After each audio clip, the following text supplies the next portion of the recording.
Bismillah wassalatu wassalamu ala Rasulillah wa ala alihi wa ashabihi wa man sara ala nahjihi ila yaumiddin. Ada pertanyaan, selama ini ada buku-buku yang membahas bahwa kehebatan tentang otak. Bahwa seluruh aktivitas kita dikendalikan oleh otak kita. Sehingga dia berkesimpulan termasuk yang memutuskan perilaku baik buruk di dalam kehidupan kita itu adalah otak kita. Nah, pertanyaannya adalah benarkah otak kita itu adalah pemutus segala sesuatu yang membuat kita itu berperilaku baik atau tidak? Nah, ini penting dibahas. Ada sebuah buku ya di sini di buku di kitab kecil dikarang oleh Dr. Syarif Mahmud Al-Qudat. Itu membahas apakah pemutus perkara di dalam kehidupan kita itu otak rasional atau hati. Kita sering mendengar bahwa hatilah pemutus gitu. Tapi ada juga yang membantah, ada buku-buku brains, misalnya saya pernah baca itu buku terkait dengan kehebatan otak, bahwa otaklah yang memberikan keputusan ini dan itu.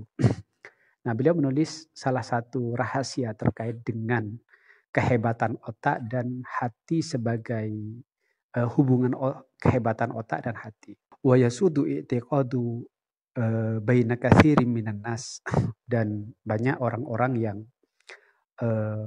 berkeyakinan bahwa annal aqla huwa sahibul qarar, bahwa akal itu adalah pemilik pemutus ya, yang mempunyai hak untuk memutus itu adalah rasional. Banyak orang berkeyakinan seperti itu. Kemudian wa hadza khata'un syai'un bainan nas, itu adalah kesalahan yang tersebar di dalam pandangan banyak orang. Jadi pandangan bahwa otak itu adalah sebagai pemutus itu adalah kesalahan yang banyak tersebar di kalangan masyarakat. Nah, dan itu salah, kata beliau.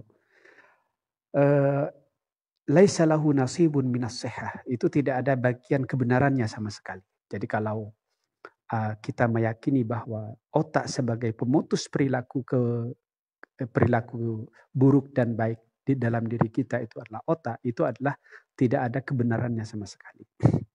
Apa alasannya? Kata beliau. Awalan, kata beliau bahwa li'annal insan fi katsirin minal halat, karena manusia dalam banyak keadaan yakunu muqtani'an aqliyan bidarurati fi'li syai'in.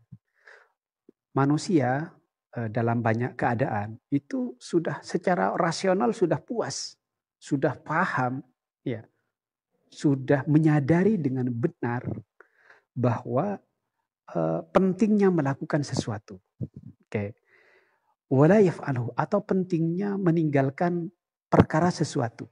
Jadi dia secara akal sudah sangat paham, sudah sangat puas, ya, sudah muqtani, betul-betul sudah iqna, sudah menerima secara rasional bahwa perkara ini seharusnya dikerjakan. Perkara ini seharusnya ditinggalkan. Itu secara rasional. Jadi otak sudah sangat paham itu. Nah, tetapi apa kan? Misalnya contohnya kata beliau, fattalib muqtani'un bidaruratid dirasah. Seorang pelajar itu sudah sangat paham, sudah sangat ngerti benar bahwa di pentingnya belajar itu sangat paham. Artinya secara rasional seorang mahasiswa atau santri itu pentingnya belajar itu sangat-sangat paham. Walakin ba'duhum la yadrus, tetapi lihat kenapa kok ada sebagian orang yang paham itu pentingnya belajar kok nggak mau belajar. Berarti kan bukan rasional yang memutus perkara apakah dia mau belajar atau tidak. Wa ba'dul muslimin yu'minu billahi fardus salati wa la yusalli, dan sebagian kaum muslimin faham kewajiban sholat. Secara akal sudah paham sholat itu wajib, rukun-rukunnya sudah paham, hukumannya, akibatnya kalau nggak sholat itu sudah paham. Baik itu akibatnya kepada keluarga, kepada diri sendiri, dan lain sebagainya, kepada pola kehidupan. Dia sudah sangat paham. Tetapi kata beliau, wala yusolli, kenapa dia nggak sholat? Itu artinya kepahaman dia secara rasional tidak menjadikan dia memutuskan untuk melakukan sesuatu. Oke, berikutnya kata beliau, wa kadzalika fa innal insan. Demikian juga sesungguhnya manusia qad yaqtani'u bi darurati tarki syai'in wa la yatrukhu. Demikian juga ada banyak manusia sudah paham pentingnya meninggalkan sesuatu tetapi dia tidak meninggalkannya.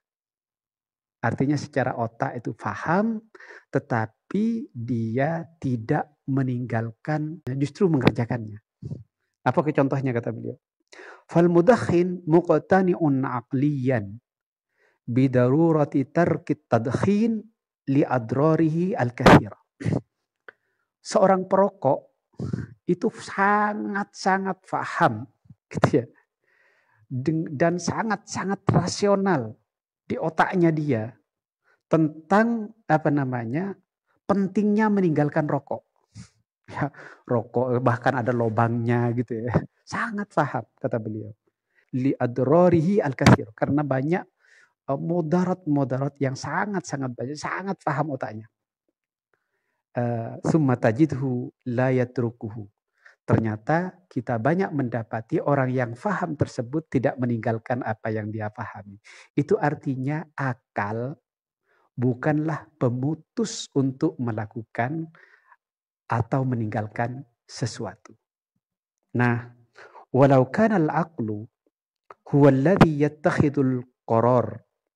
Kalau seandainya akal itu adalah pemutus perkara mengerjakan atau tidak, kata beliau, lanafadzal insanu kullu ma yaqtani'u bihi. Niscaya setiap yang memuaskan fikirannya, setiap yang masuk akal di dalam fikirannya pasti akan terkerjakan.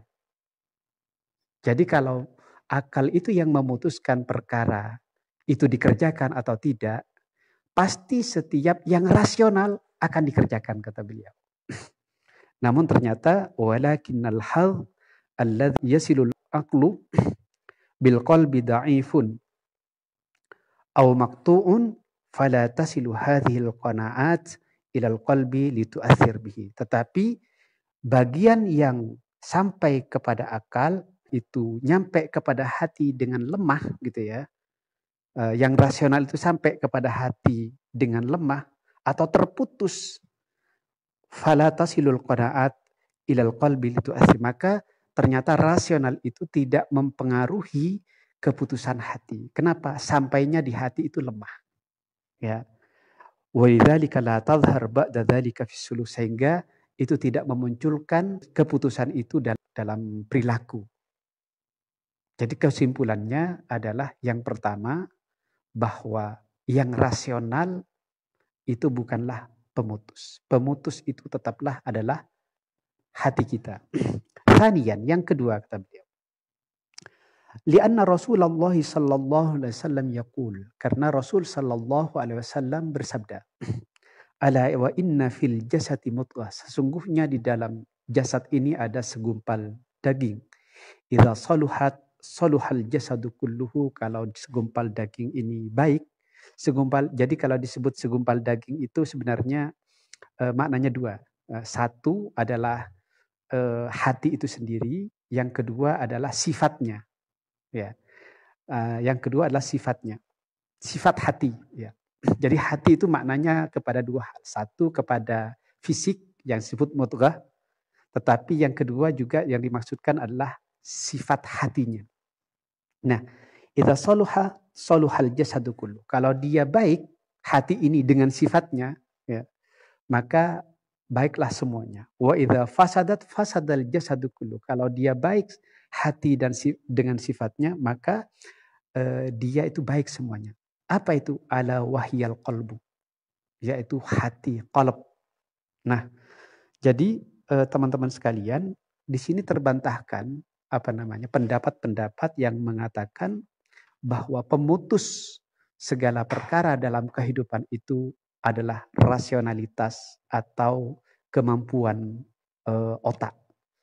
Sehingga kita mulai hari ini selalu mencari bahwa segala sesuatu untuk memikirkan hal-hal yang menggerakkan hati kita. Bukan sekedar yang menggerakkan, memuaskan otak kita. Insya Allah itu sekedar tazkirah untuk diri saya dan kita semua.